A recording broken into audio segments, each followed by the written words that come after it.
Слушайте ток-шоу «Радио Крым Реалии» на средних волнах на частоте 549 АМ. Каждый будний день в 8:35 и в 13:10. А также на 105,9 FM круглосуточно. Крымчане имеют право знать. Продолжается эфир «Радио Крым Реалии». У микрофона Татьяна Курманова. Напомню, что вы можете нас слушать круглосуточно, если настроите приемники на частоту 105,9 FM и из любой точки мира, если зайдете на наш сайт Крым Реалии и включите онлайн-трансляцию. Как обычно, мы открыты и ждем ваших звонков в студию. Набирайте 8 800 10 06 926, если вы находитесь в Крыму, 044 490 29 05, если вы в другой части материковой Украины. Тема дня. Сегодня будем говорить о схемах ведения бизнеса украинскими олигархами на территории Крыма, которые нарушают или обходят санкции, введенные США, ЕС и Украиной. И сегодня в центре нашего внимания будет схема поставок ильменита. Ильменит – это такой минерал для добычи титана. И поговорим о схеме поставок на завод «Крымский титан» в Армянске. Как сообщают журналисты, в схеме появился новый маршрут и пособники. Теперь из турецкого порта Самсун руду доставляют в Керченский пролив, где на рейдовой перевалке порта Кавказ, который находится в Краснодарском крае, перегружают на российские суда и отправляют в Керченский порт Камыш-Бурун. В последние месяцы среди перевозчиков ильменита появились и суда под украинским флагом. И вот, собственно, о том, как выглядит эта схема поставки в аннексированный Крым на завод «Крымский титан», поговорим сегодня, как именно на предприятии обходят этот западный санкционный режим и каким образом с поставками сырья связана известная свободная экономическая зона Крым. Все это обсудим после того, как послушаем сюжет, подготовленных нашими коллегами. Крым в центре внимания.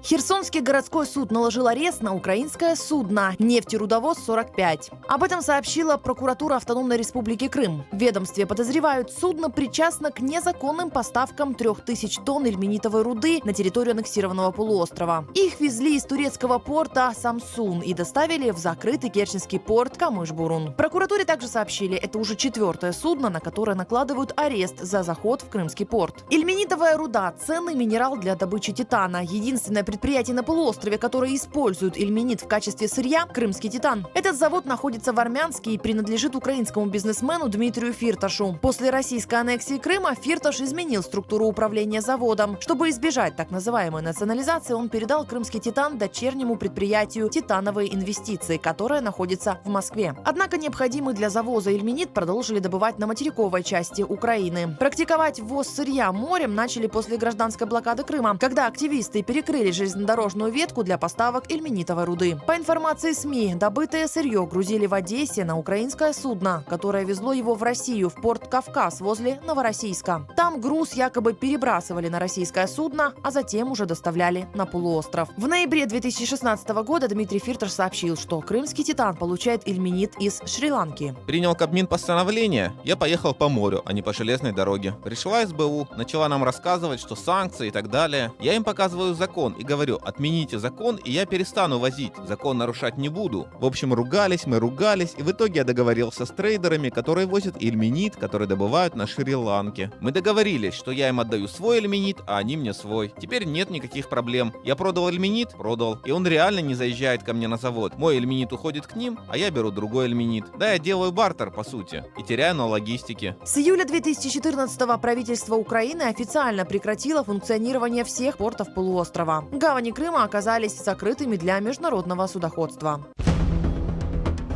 Крым в центре внимания. В эфире «Радио Крым Реалии», у микрофона Татьяна Курманова. Напомню, что сегодня говорим о схеме поставок ильменита на завод «Крымский титан». С нами на связи херсонский корреспондент Центра журналистских расследований Анастасия Шевченко. Доброе утро, Анастасия. Доброго ранку. Центр журналистских расследований несколько лет писал о этих схемах и, собственно говоря, о том, как изменилась структура управления Крымского титана. Я напомню, что после так называемой крымской национализации крымский «Титан» был передан, да, дочернему предприятию московскому «Титановые инвестиции». И вот теперь существует несколько схем поставок ильменита. И получается, что Херсон стал таким своеобразным хабом, да, провозки ильменита для завода «Фирташа» в Крыму. Вот давайте подробнее вы расскажете нам об этой схеме, которую сейчас применяют для поставок этого сырья. Так, схема насправді з точки зору логіки ідеальна. Після припинення вантажних перевезень до окупованого Криму залізницею, в обхід санкцій, ільменіт вже не один рік, і це, в принципі, всім відомо, доставляється морем. Спочатку це була контрабанда ільменіту з українських родовищ з порту в Іллічівську. Зараз схема має новий маршрут. Ось, за документами вантаж йшов до порту Кавказ у Російській Федерації, але до порту не доходив, на рейдові перевалки вантаж перевантажувався фактично на інше судно і звідти вже йшов до Керченського порту. Тобто, за документами в українському порту виписані на російський порт Кавказ. Ільменіт не підпадає під жодні заборони. Вони йдуть в Росію, там вивантажуються, беруть російські документи, що вони ільменіт вивантажили, а куди далі піде цей вантаж ільменіту, до цього судновласник або судовий менеджер, в принципі, немає ніякого відношення. І їхня відповідальність на цьому закінчується. Не так давно, да, стало известно, и вы делали это расследование, что в схеме, которая существует, ну, уже, по крайней мере, в медиапространстве не меньше 1,5 лет, да, стало теперь использоваться и еще три сухогруза, да, и два из них под украинскими флагами. Расскажите, вы же смогли проследить, да, как они заходят и перекидывают ильменит на Крым? Так. На початку січня цього року судно «Нефтерудовод 45М» перегрузило ільменіт, і власником цього судна саме є херсонська компанія «Транспортний судноплавний менеджмент». Одесит Максим Молчанов. Нам вдалося з ним зустрітися. Виявилося, що він є номінальним власником, тобто не фактичним. Ще одна... Прошу прощения, а кто фактически владелец, удалось выяснить? Ми зараз якраз цим займаємося, шукаємо цю інформацію, але, на жаль, в жодному з відкритих документів, її немає. Єдине, що це можна знайти якусь інсайдерську інформацію, але ми поки працюємо з цього приводу. За цією ж адресою зареєстрована ще одна була компанія. І знову ж таки ще одне судно «Ільменіт», «Нефтерудовод 46М», яке також вантажувало ільменіт.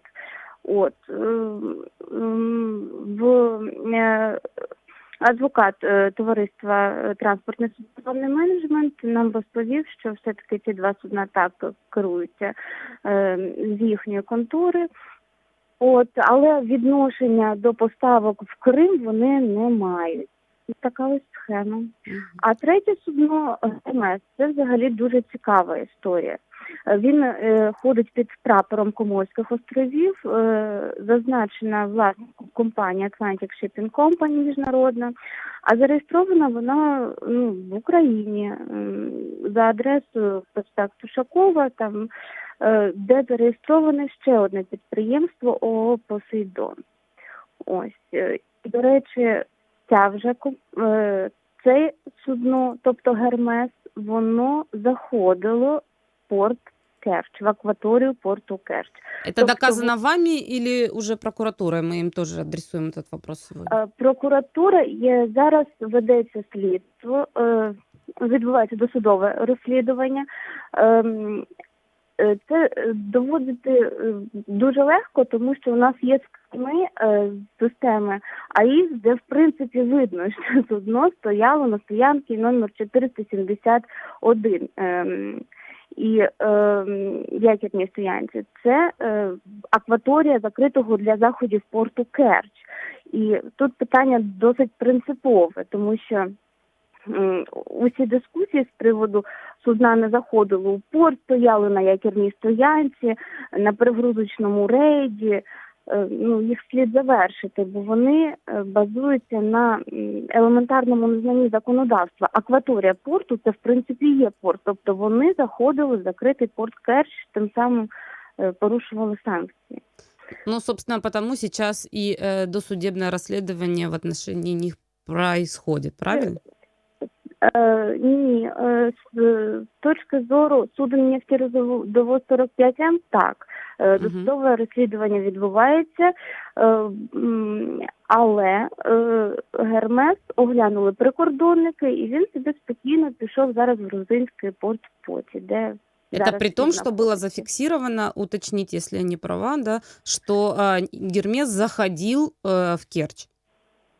Так, він заходив, він стояв на рейді якірної стоянки номер 471, тобто в акваторії закритого порту Керчь. А можете предположить, почему это происходит? Понимаю, что вопрос не к вам, мы, конечно...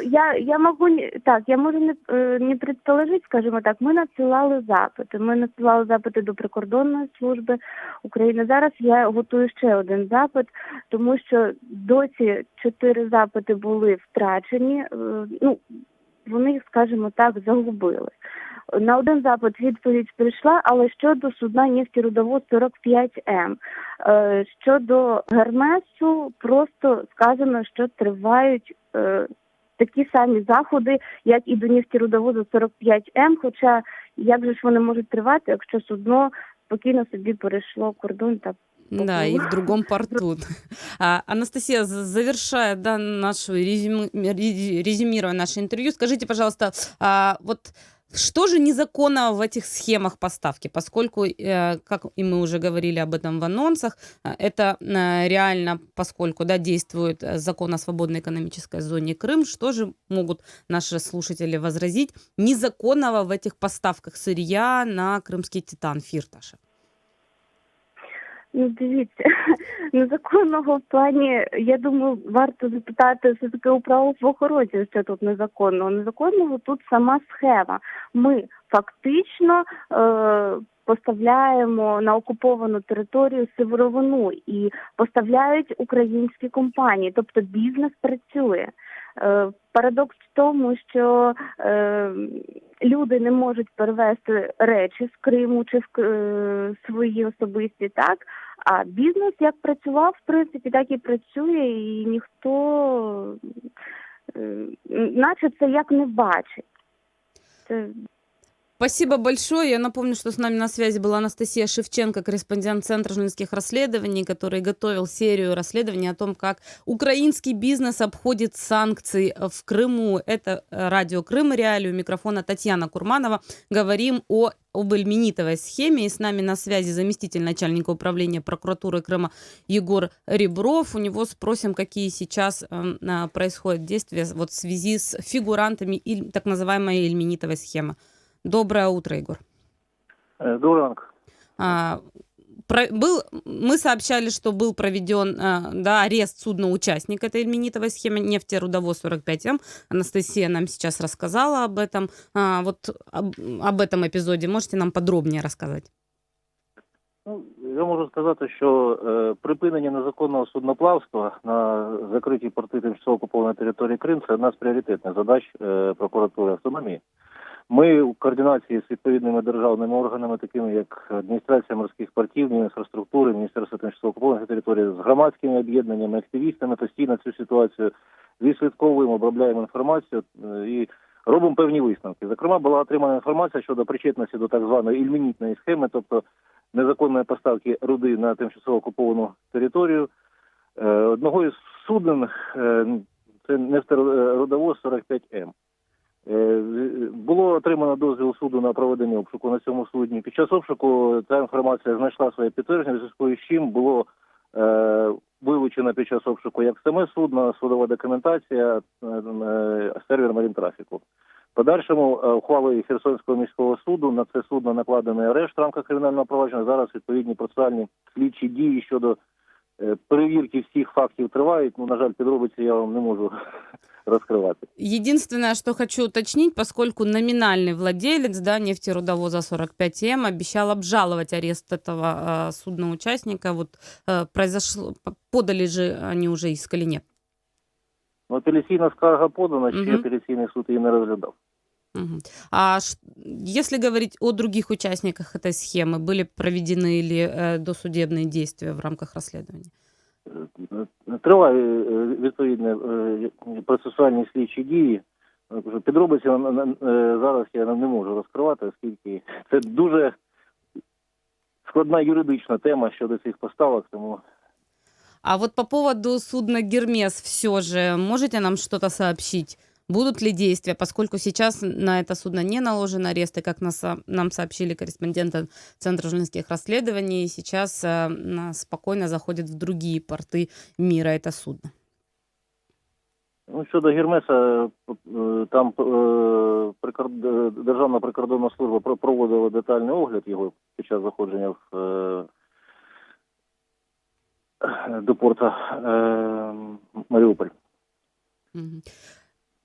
Тогда- Оскільки це судно не є українським, просто деякі норми кримінального законодавства на іноземців розповсюдити важко. Тобто, якщо це нефтерудовоз 45М є судно української реєстрації українського судновласника, то Мгм. Херсонского, да. здійснюючи певні проходи Кримським каналом, він, сплачуючи збори окупаційній владі, він порушує норми нашого внутрішнього законодавства. Гермес – судно іноземного Под реєстрації. коморскими флагами оно ходит, правильно? Да.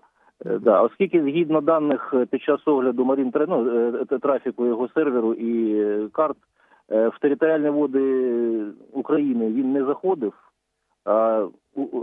не є українським агентом, тому деякі внутрішні наші норми до нього застосовані бути не можуть. Так, після огляду воно вийшло. Але зараз триває пророботка з правового боку цих питань щодо можливої протидії таким фактам. Мгм.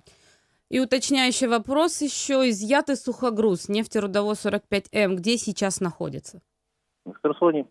В Він заарештований в порті Херсон стоїть. Smart Martin Group, да, вот это вот верфь?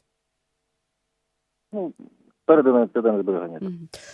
Спасибо большое. Я напомню, что с нами на связи был Егор Ребров, заместитель начальника управления прокуратуры АРК. С ним мы говорили об участниках Ильменитовой схемы. А вот по данным Центра журналистских расследований, изъятый сухогруз, о котором вот мы подробно говорили, прокуратура, как мы сообщали, провела проверку изъятия, поскольку нашла подтверждение обхода украинского законодательства, передан на ответственное хранение администрации порта Херсона. Это судно продолжает стоять в акватории Херсонского морского торгового порта в районе Херсонской верфи Smart Maritime Group.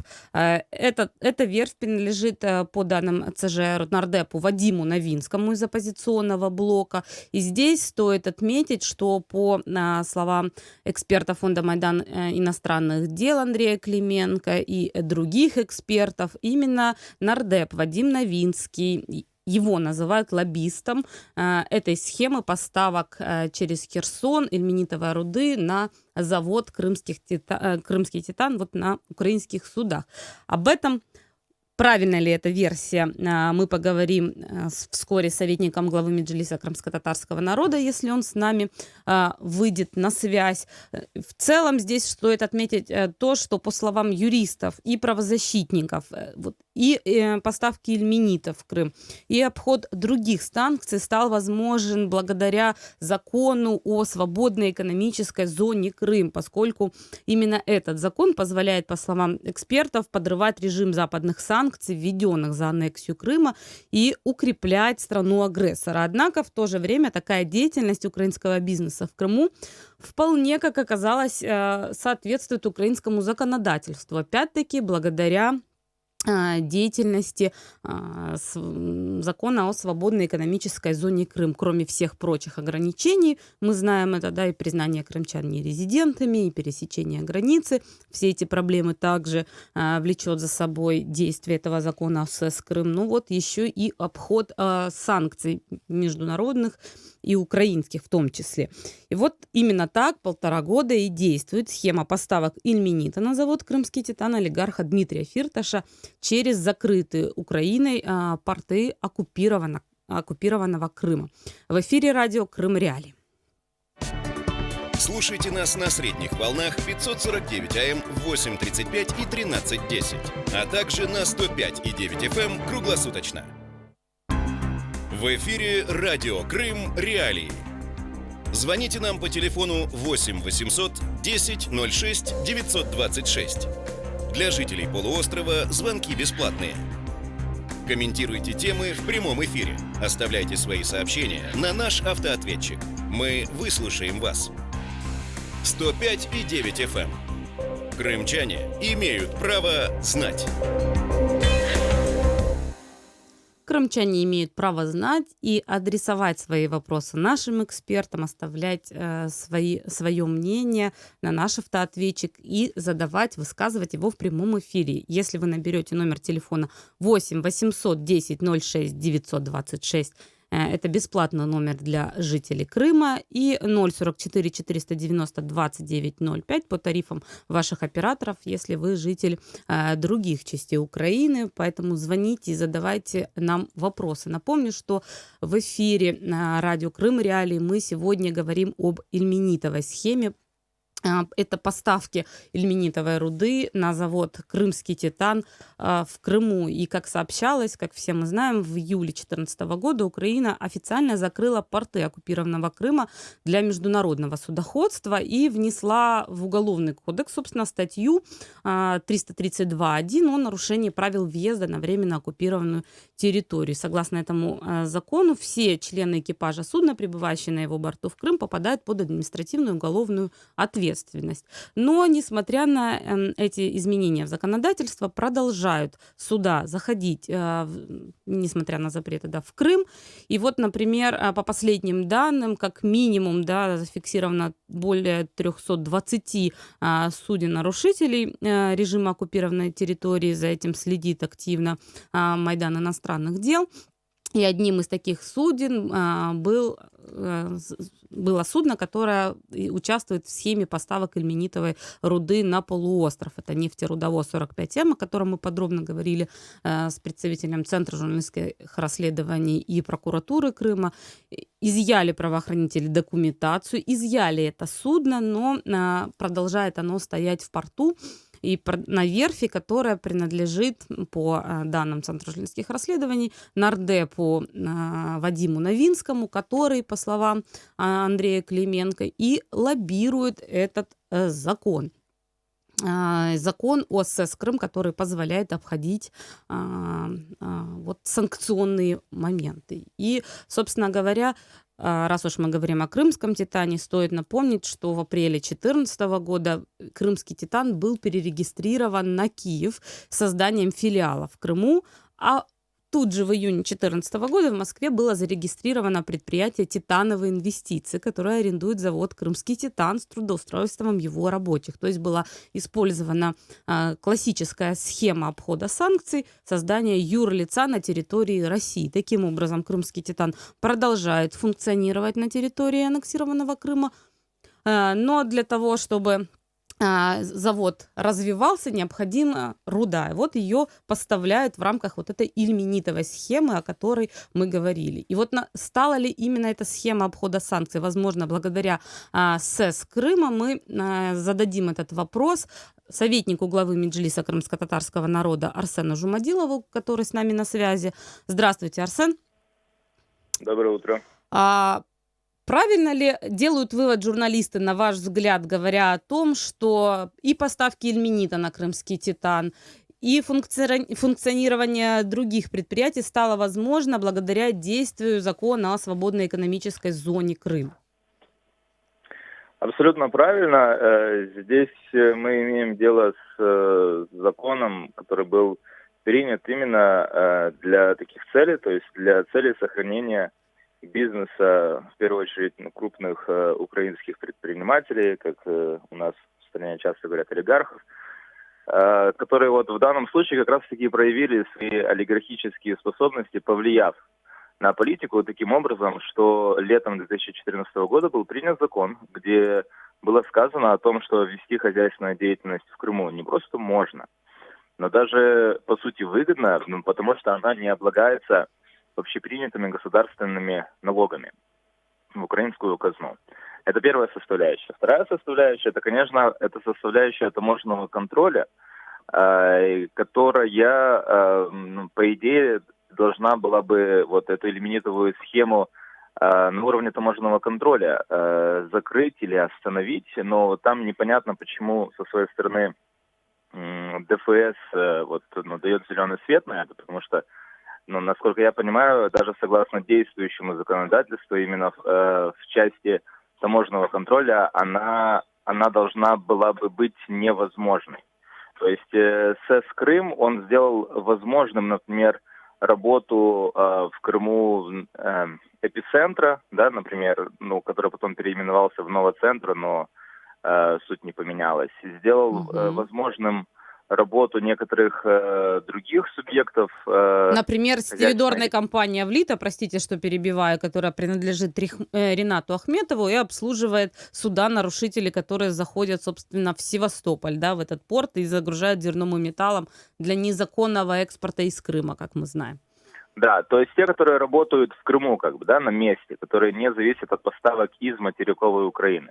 То есть СЭС Крым, он создал возможность для них. Что касается Ильменита и каким образом обходится даже действующее законодательство, здесь как раз-таки это уже компетенция антикоррупционных органов или органов, которые озадачены вопросами нацбезопасности, с тем, чтобы они провели со своей стороны необходимые действия. Спасибо вам большое. Напомню, что с нами на связи был Арсен Джумадилов, советник главы Меджлиса крымско-татарского народа. Говорили об ильменитовой схеме и законе о СЭС Крым. И надеемся, что у власти будет политическая воля отменить этот дискриминационный закон. В эфире радио Крым Реалии.